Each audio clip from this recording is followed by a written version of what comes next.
on over here. I'm gonna see if I can get this to peel up here nice for you. We're back on some deep forest, and we're gonna see if we can actually peel it a little bit, because this has been in native culture for hundreds of years. They make so much stuff out of it, from baskets to footwear to animal game calls, and I'll just show you how easy it is. Now I've scored this on two sides. Scored it here. You have to have a very sharp knife, and it should just peel up here, and we should be able to get a nice little sheet right off it. And this sheet here, I got a little bit of pith on it there. I like to take it from a dead tree. I don't like to take it from a live tree, because what's the sense in that? I'm just doing demonstrations, right? But as you can see, this stuff is very pliable. It's like a book cover, right? So what they do, just for a quick little thing, is that they'll take that and they'll roll that into a cone, right? So once you got it shaped into a cone, you tie that off, and there is a moose call right there. Or you can make a basket out of it, 4 pieces or 3 pieces, put a lid on it. Footwear, fire starter, right? But we're not going into that, doing fire and stuff like that. But as you can see, it's just like leather, hey? And you just take it off, right? Now the land the land that we're on today, we got permission to be on here, and they do what's called is like harvesting off the trees for their bugs, harvesting off the trees for their kind of stuff. So what we're going to do here is I'm going to just show you. You've seen me take that piece, which isn't really hard, but it's off a dead log that's here, right? So this is how they would harvest off a live tree.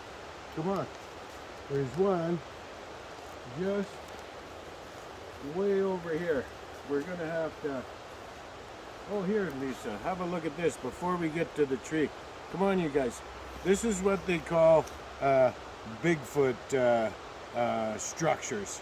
And here's the classic Bigfoot structure. Come on. I can't pack firearms in here, because that was the deal that I made. No firearms, no nothing. We'd have no bear spray, no thing.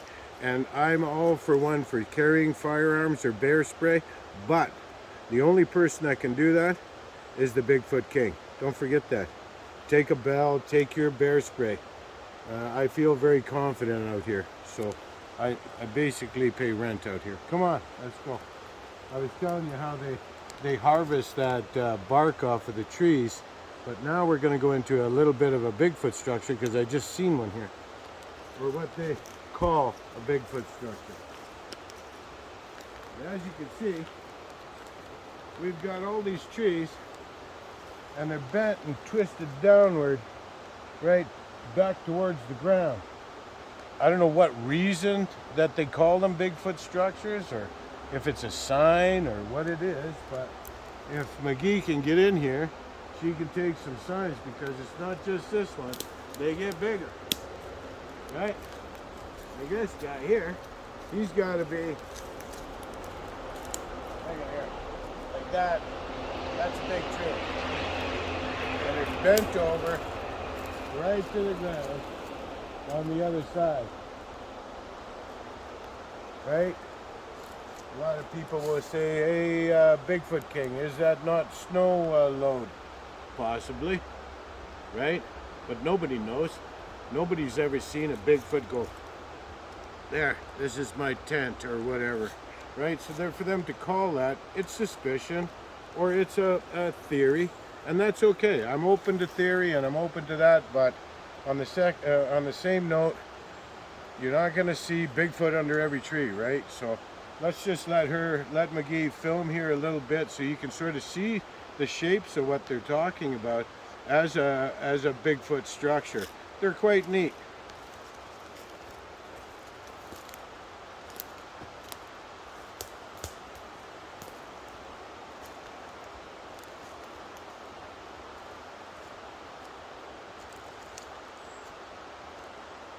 They're all the way, right? All the way over here. Yeah, all of them are. Even in the back here. And they're all interwoven with each other, and it's just a crazy little. I mean, to be honest with you, if you were to put a tarp on there, it'd be pretty cool, right? Putting a tarp on. See, now if you really just think about it for a second. If there's a family moving through for migration, it takes nothing to bend these over, put some boughs on, and there you're maybe out of the rain or maybe out of the weather a little bit. But if you actually step back and have a look at the whole structure, we've got some big tents here. But look at through here. We've got like other tents here. Let's just take a walk up there, Lisa. Follow me over here. Because there's little ones. This could be for the kids, right?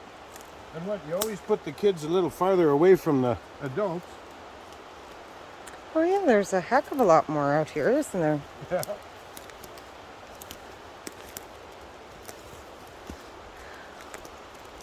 Right? So you see all of these. I don't know what the reason is, but I'll go right up there. Sure, you can go right up around this side.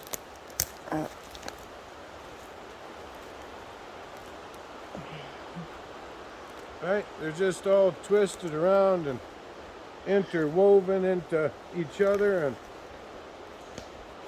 like way down in here, I can't see there being much wind, but No. I mean, and a little bit of snow. I mean, they're not broken, right? That's the thing. They're just bent. They're just bent and tucked in with other logs to hold them down. See? See how this log's holding them down? Oh yeah. I'll come in at this angle so you guys could see as well what he's talking about. And this one on the back notice, here. Like, McGee, if you can just take a picture of my foot here. What? Look at. See how beautiful, soft this is. Yeah. Really nice and soft stuff in here. Nice, easy walking.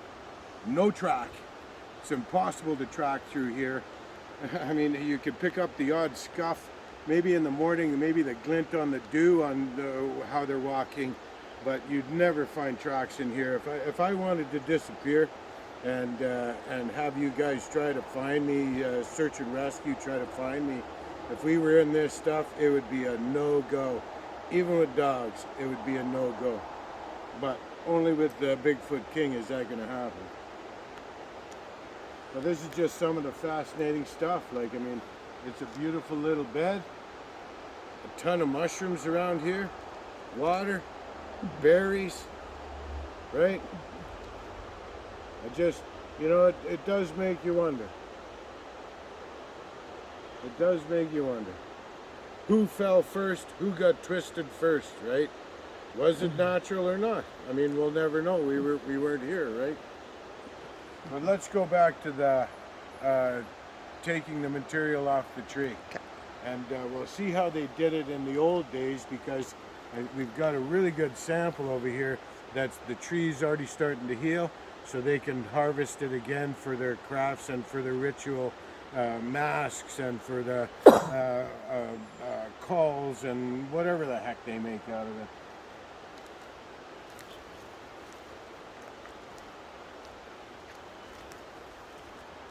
This has been, like, this is a real old cut. Like, this is all beautiful mushroom in here. Yeah. Right? Already fungused up and everything. Yeah. And it's eating this stump away. Mother Nature, they'll just clean up the ground. That's what she does.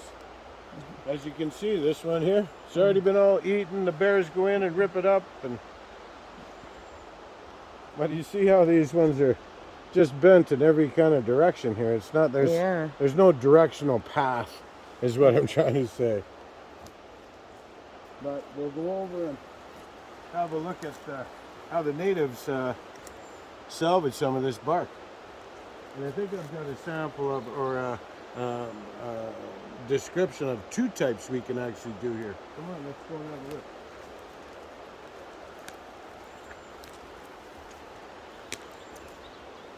Watch yourself. Yep.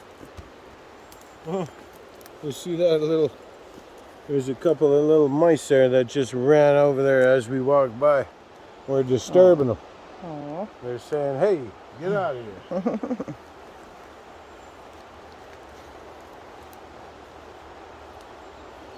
And we did get a sign today that there is grizzly in the area. It's a big written sign warning us to be careful. So we'll be careful. But again, Bigfoot King is not armed at all. At all. I got a little pocket knife on me. That's it. Well, I got a bigger knife in my pouch, but a little pocket knife right here, that's it. But I'll go and show you what I'm talking about. As far as the natives harvesting, they do an excellent job. They do not harm the tree, and the tree recovers and grows on, and so they can do it again and again, right?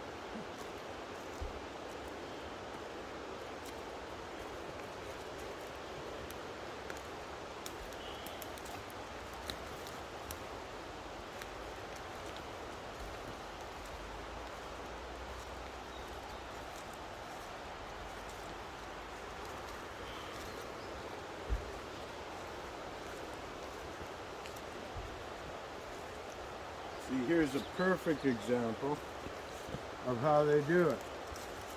Here's their big cut, right?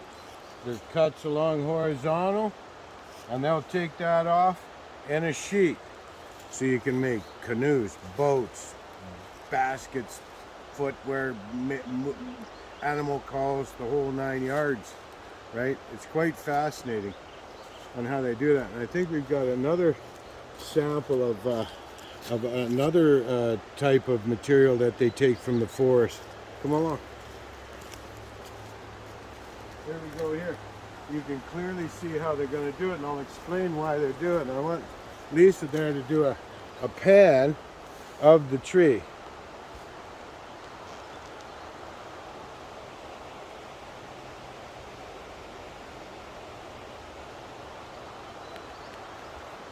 Right?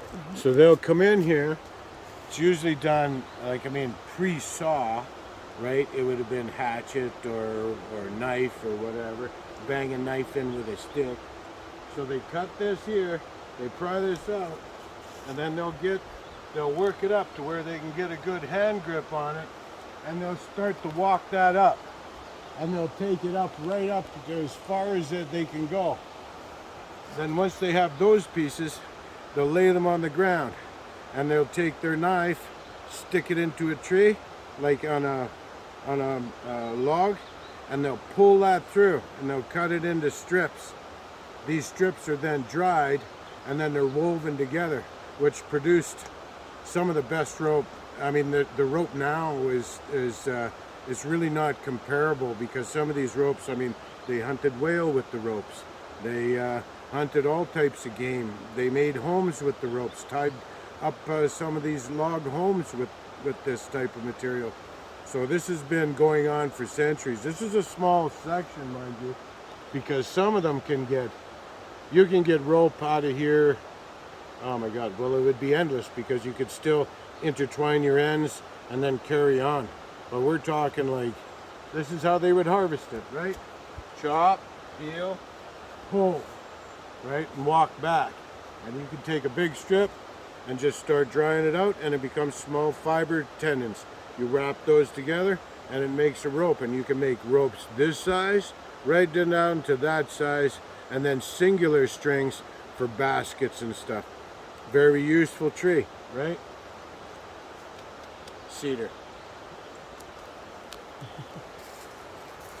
Okay.